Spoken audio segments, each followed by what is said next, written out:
Cocoa द्वीप नेहरू की भूल का एक और नतीजा। जी बिल्कुल। नेहरू ने कोको द्वीप के लिए ही एकमात्र भूल नहीं किया, बल्कि इसके अलावा इन्होंने कई ऐसे भूल किए हैं जिसका खामियाजा भारत को आज तक भुगतना पड़ रहा है।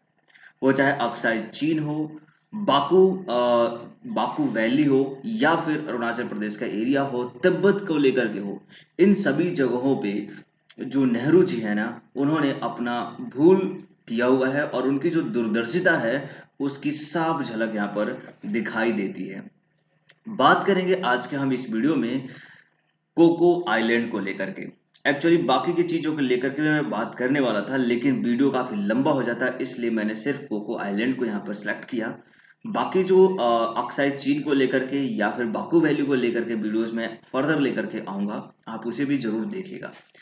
कोको आइलैंड भारत का ही एक पार्ट था जिसे बाद में म्यांमार को चला गया था। इसकी हिस्ट्री हमें जाननी है।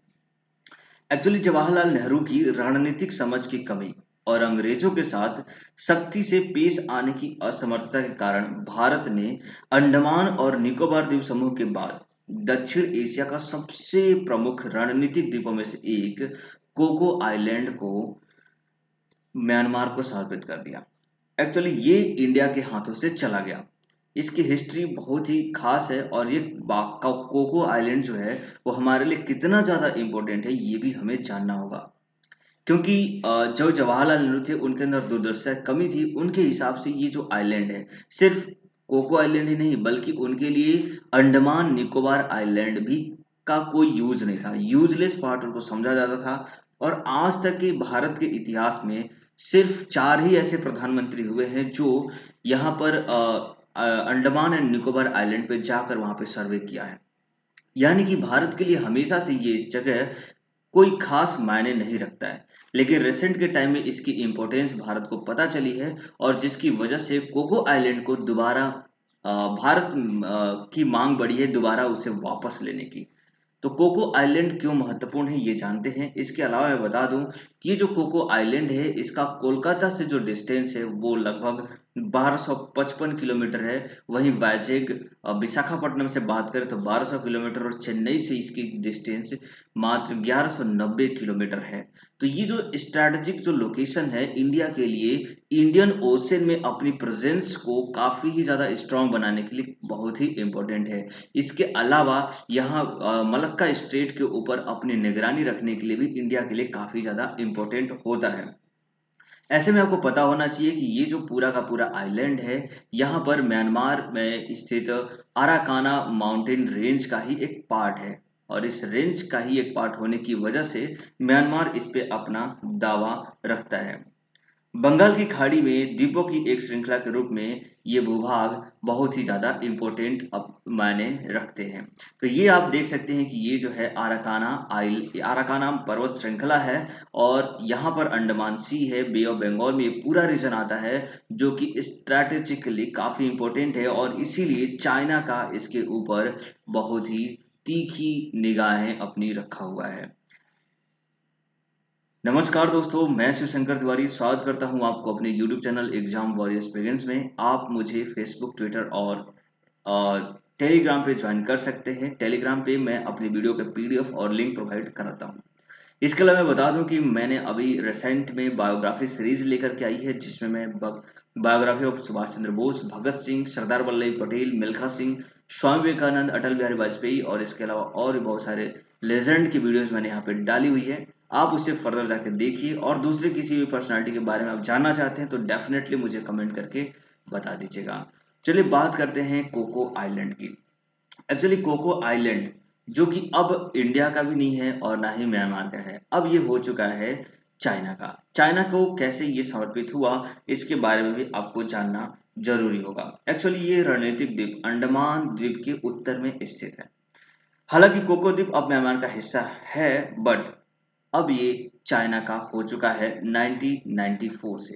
एक्चुअली इसकी ज्योग्राफिकल लोकेशन आप देख सकते हो तो अंडमान निकोबार से काफी ज्यादा दूर नहीं है, बिल्कुल पास में है और यहाँ पर चाइना की प्रेजेंस होना इंडिया के लिए खतरे की घंटी साबित हो सकती है। चलिए देखते हैं इसका लोकेशन गूगल अर्थ पे कि किस तरीके से ये हमारे लिए इंपॉर्टेंस रखता है। तो आप देख रहे हैं ये है गूगल अर्थ, जिसमें आपको ये पूरी की पूरी अर्थ दिखाई दे रही है। यहाँ पे मैं सर्च करता हूँ कोको आइलैंड। कोको आइलैंड जैसे ही आप सर्च करेंगे तो ये पूरा का पूरा मैप आपको खुलता हुआ दिखेगा, और यहाँ पर आप देख सकते हैं कोको आइलैंड दिख रहा है। फाइनली आप ये देखिए हमारा प्यारा भारत जो यहाँ पर स्थित है, और इसकी अगर आप साउथ ईस्ट में जाएंगे, अगर आप ईस्ट में जाते हैं तो यहाँ पर आपको पूरा ये म्यांमार दिखाई देगा। म्यांमार के साउथ में आप जाएंगे तो यहाँ पर ये पॉइंट आउट हो रहा है। इसके नीचे आप देख सकते हैं ये पूरा बे ऑफ बंगाल है, और ये है अंडमान निकोबार आइलैंड। अंडमान निकोबार आइलैंड के ऊपर की तरफ देखेंगे नॉर्थ में तो ये है कोको आइलैंड।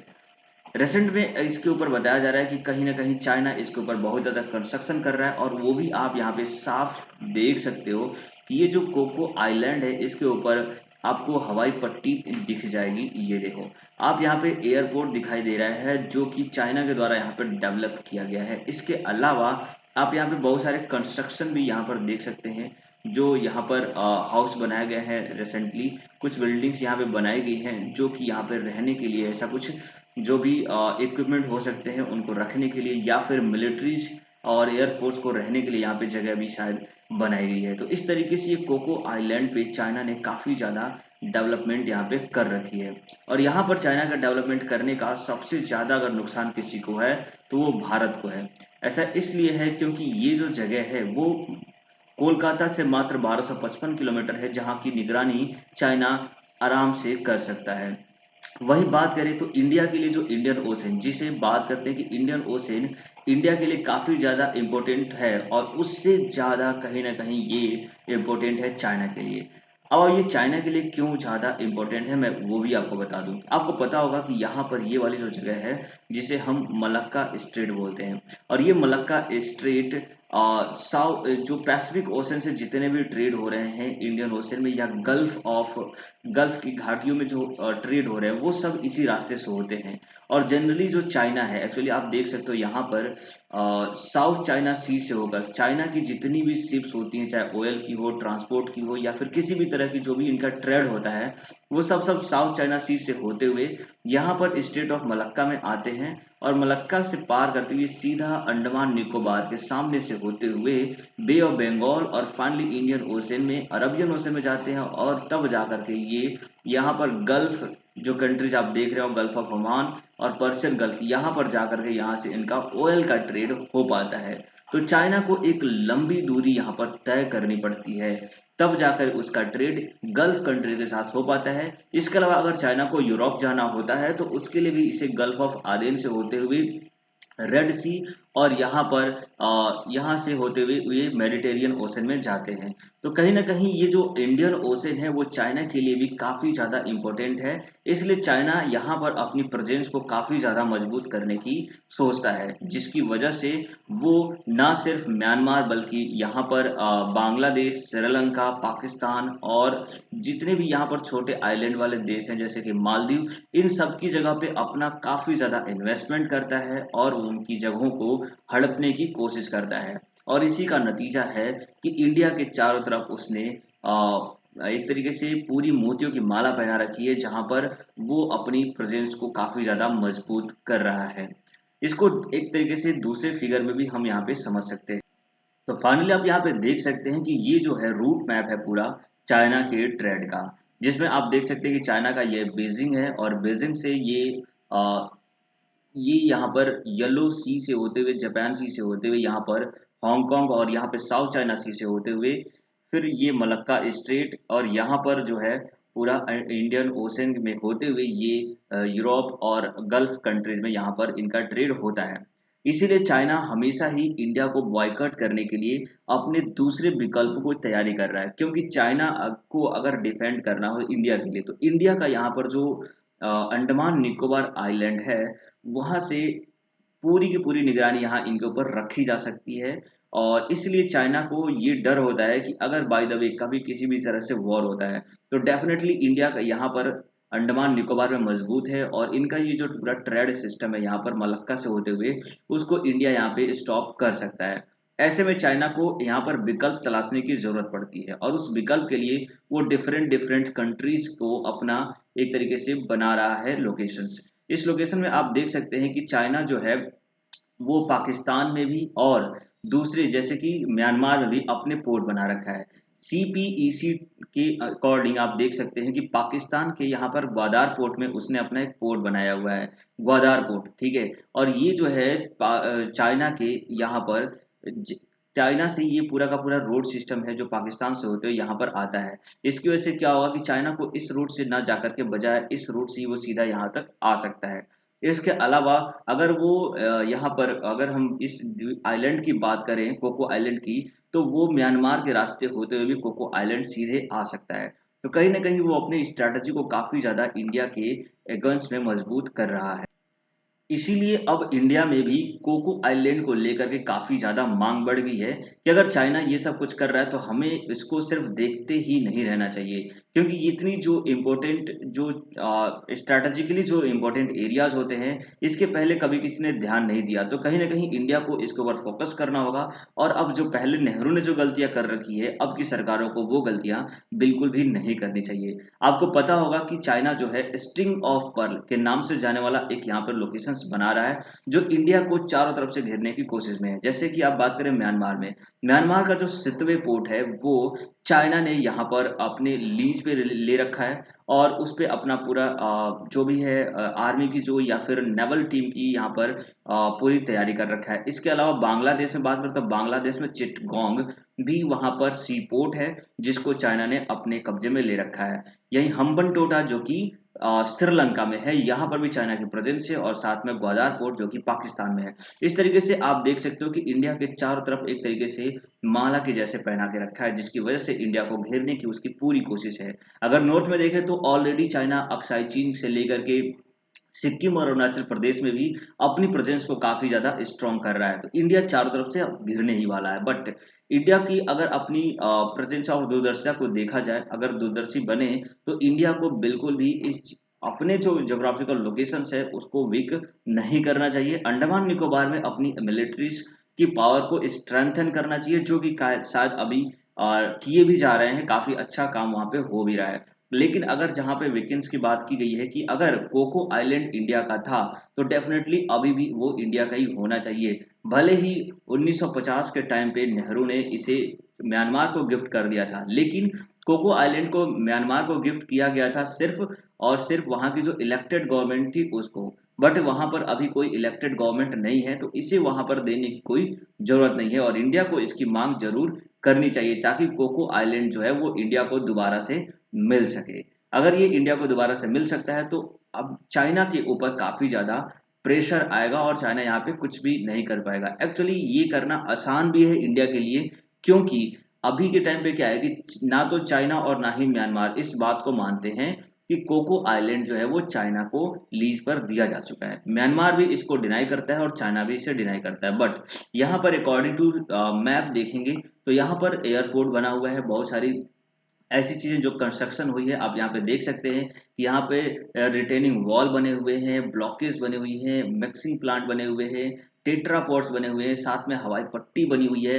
तो कहीं ना कहीं इतना सारा डेवलपमेंट यहाँ पे क्यों किया जा रहा है ना। तो ये बहुत ही एक तरीके से इंडिया की भूल होगी अगर इंडिया इसे छोड़ देता है तो। इसके अलावा आप ये भी देख सकते हैं कि यहाँ पर अगर ये उड़ीसा है, उड़ीसा में आप देख सकते हो कि चांदीपुर एक जगह है जहाँ से इंडिया की जो मिलिट्री है वो यहाँ पर इंडिया के जो साइंटिस्ट हैं जितने भी इंडिया के जो भी रॉकेट्स वगैरह जो लॉन्च किए जाते हैं जिनकी टेस्टिंग की जाती है एक्चुअली, तो चांदीपुर जगह है उड़ीसा में, वहां से टेस्टिंग की जाती है। तो आप देख सकते हो कि ये सीधा का सीधा यहाँ कोको आइलैंड से सामने की तरफ है, जहां से निगरानी करना चाहने के लिए आसान हो जाएगा कि किस तरीके से बम्स या फिर रॉकेट्स की यहाँ पर टेस्टिंग की जा रही है और पूरा यहाँ पे नजर रख सकता है। इसके अलावा हम आंध्र प्रदेश की बात करें तो वहां पे इसरो श्री हरिकोटा भी है, जहां पर इंडिया का सबसे बड़ा साइंटिफिक लेबोरेटरी है। वहां पर इतने सारे एक्सपेरिमेंट किए जाते हैं, जितने भी हम मिशन भेजते हैं वो सारा का सारा यहाँ श्री हरिकोटा से ही होता है। तो ये जगह भी अब चाइना के नजरों में हो जाएगा।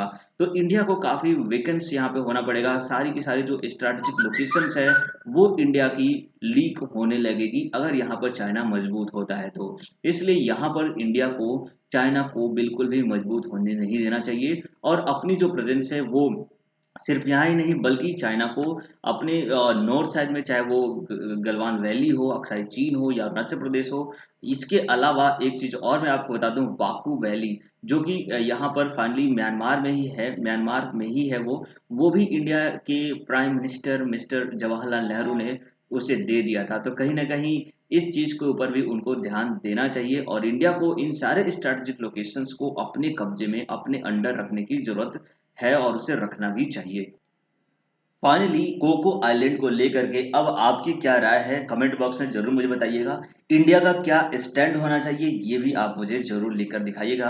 किस तरीके से इंडिया इसे दोबारा हासिल कर सकता है और अपनी प्रेजेंस को यहाँ पर अंडमान निकोबार और साथ में इंडियन ओशन में अपनी अपनी प्रेजेंस को कितना ज्यादा स्ट्रेंथन कर सकता है, वो सारा का सारा डिटेल अगर आपको इंटरेस्ट है तो डेफिनेटली आप मुझे कमेंट करके बताइएगा।